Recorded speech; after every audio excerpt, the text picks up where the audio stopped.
আসন্ন Telangana rising global সামিটের আগে রাজ্যের ভাবমূর্তি বিশ্ব দরবারে তুলে ধরতে এক অভিনব উদ্যোগ নিয়েছেন তেলেঙ্গানার মুখ্যমন্ত্রী রেভান্ত রেড্ডি। তিনি হায়দ্রাবাদের একটি প্রধান সড়কের নামকরণ মার্কিন যুক্তরাষ্ট্রের প্রেসিডেন্ট ডোনাল্ড ট্রাম্পের নামে করার প্রস্তাব দিয়েছেন। মার্কিন কনসুলেট জেনারেলের পাশ দিয়ে যাওয়া এই গুরুত্বপূর্ণ সড়কটি খুব শীঘ্রই ডোনাল্ড ট্রাম্প এভিনিউ হিসেবে পরিচিত হতে চলেছে বলে প্রশাসনিক কর্মকর্তারা ধারণা করছেন। প্রশাসনিক কর্মকর্তারা মনে করছেন, কোনো ক্ষমতাসীন বা সাবেক মার্কিন প্রেসিডেন্টের নামে যুক্তরাষ্ট্রের বাহিরে কোনো প্রধান সড়কের নামকরণ এটাই প্রথম।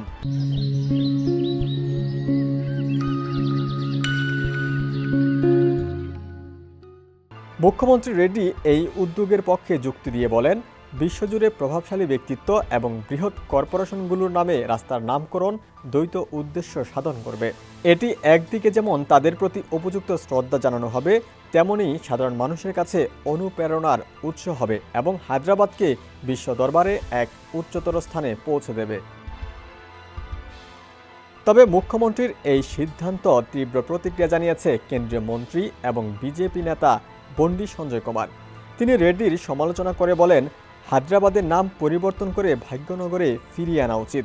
তিনি এক্স হ্যান্ডেলে লেখেন, কংগ্রেস সরকার যদি নাম পরিবর্তনে এতই আগ্রহী হয় তবে তাদের এমন কিছু দিয়ে শুরু করা উচিত যার ঐতিহাসিক তাৎপর্য এবং অর্থ আছে।